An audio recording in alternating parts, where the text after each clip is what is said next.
নদিয়ার নিমাই পণ্ডিত হয়ে উঠেছিলেন মহাপ্রভু শ্রী চৈতন্যদেব। কিন্তু তার এই পরিবর্তনের যাত্রার পিছনের কারণ কি ছিল, আর সেখান থেকে আমরা কি মোটিভেশন পেতে পারি, আজকের এই ভিডিওতে আমরা তা জানব। কিন্তু তার আগে আমার কিছু কথা আপনার কাছে আছে। আমাদের তো জ্ঞান আছে, ডিগ্রি আছে, তর্ক করার ক্ষমতাও আছে, কিন্তু আমাদের মধ্যে কি প্রকৃত শান্তি আছে? নিমাই পণ্ডিতের মধ্যেও ছিল এই একই সমস্যা।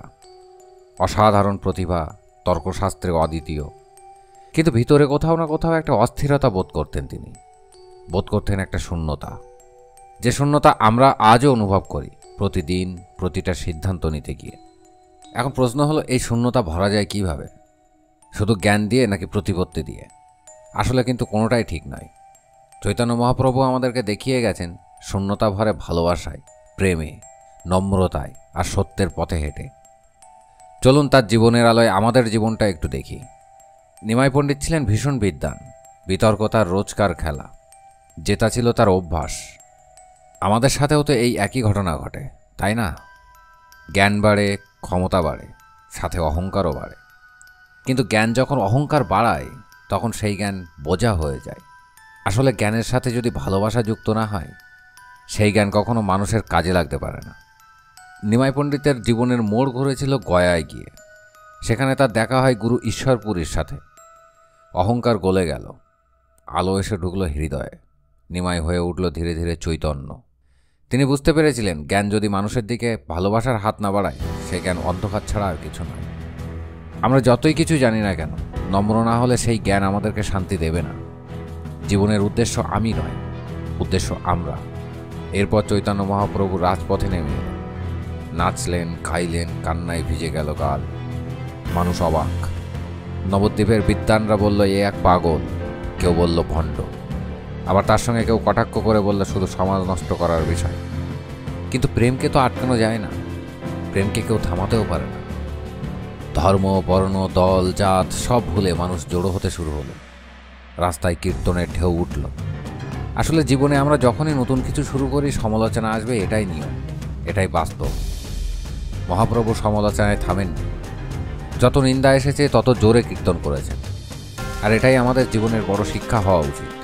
সমালোচনা মানে আপনি যে ভুল পথে যাচ্ছেন এর কোনো মানে নেই।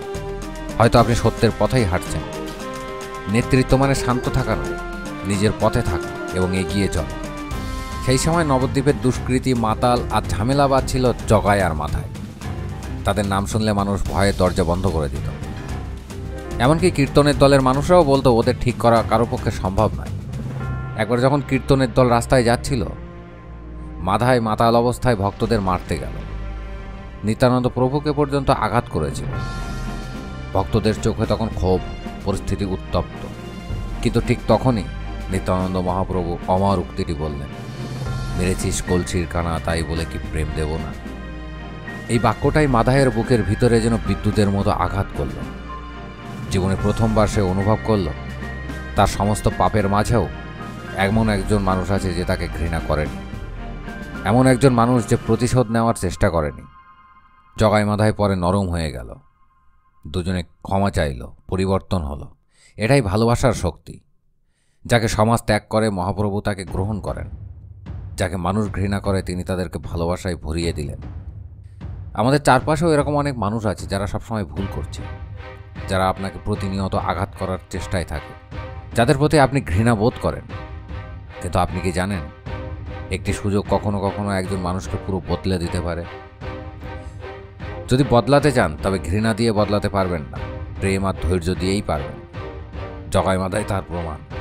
নবদ্বীপের অলিগলি পেরিয়ে কীর্তনের ঢেউ পৌঁছে গেল রাজদরবারে, ক্ষমতার কেন্দ্রে। নবদ্বীপের শাসক তখন চাঁদ কাজী ক্ষুব্ধ হলেন। তিনি কীর্তন নিষিদ্ধ করলেন। হয়তো ভীরু নেতা হলে সে ভয় পেত, লুকাতো, চুপ করত। কিন্তু চৈতন্য মহাপ্রভু ছিলেন ভিন্ন ধাতুর তৈরি। তিনি হাজার মানুষ নিয়ে হাঁটলেন সরাসরি চাঁদ কাজীর বাড়ির দিকে। এটা কোনো যুদ্ধ ছিল না, এটা কোনো মিছিলও ছিল না। শান্তভাবে ডেপুটেশনে হাজির হলেন সবাই, খোল করতাল নিয়ে আর মুখে হরিনাম। কাজী দরজা বন্ধ করে দিলেন, ভয় পেলেন। ঠিক আজকের দিনে কি আমরা এই জিনিসটা করি না? আমরা কি ভয় পেয়ে দরজা বন্ধ করি না? চ্যালেঞ্জের সামনে সরে যাই না? বাধা দেখলেই কি পিছিয়ে যায় না? মহাপ্রভু কিন্তু আমাদের অন্য কথা শিখিয়েছেন। আমাদেরকে দাঁড়াতে হবে সাহস দেখিয়ে, অন্যায়ের বিরুদ্ধে, আমাদের ভয়ের বিরুদ্ধে, আমাদের দুর্বলতার বিরুদ্ধে। মহাপ্রভু কাজীকে যুক্তি দিয়ে বোঝালেন, মানবতা দিয়ে স্পর্শ করলেন। শেষে চাঁদ কাজী সেই নিষেধাজ্ঞা তুলে নিতে বাধ্য হলেন।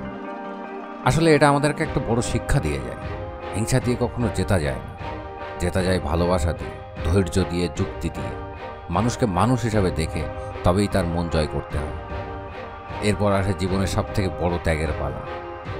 সব সংগ্রামের পর, সব প্রেমের পরে, সব বিজয় হওয়ার পরে মহাপ্রভু নিলেন সন্ন্যাস, পরিবার ছেড়ে দিলেন, নিজের পরিচয়ও ত্যাগ করলেন। তার একটাই লক্ষ্য ছিল মানবতার সেবা, ব্যক্তিগত জীবনে আরাম নয়। আসলে এটাই সঠিক, যে স্বপ্নে ত্যাগ নেই সে স্বপ্ন বড় হয় না। জীবনে আমরা যেটা সব থেকে বেশি চাই সেটা আসলে ত্যাগের মাধ্যমেই সম্ভব হয়। সেটা সম্ভব হয় মনোযোগ দিয়ে, নিজের কমফোর্ট জোন ভেঙে দিয়ে। এরপর পুরীতে গিয়ে মহাপ্রভুর জীবন কেটে গেল এক গভীর স্থিরতা, এক মন্ত্রে, এক লক্ষ্যে। আমাদের মন চঞ্চল, আজ এটা তো কাল ওটা, পরশু অন্যটা। তাই সুখ আমাদের কাছে আসে না। কিন্তু মহাপ্রভু দেখিয়েছিলেন যে কাজে মন স্থির করা যায়, সাফল্য সেখানেই আসে। কাজই উপাসনা হওয়া উচিত, কর্মই সাধনা হওয়া উচিত। চৈতন্য মহাপ্রভুর জীবন আমাদেরকে অনেক কিছু শিখিয়ে গেছে।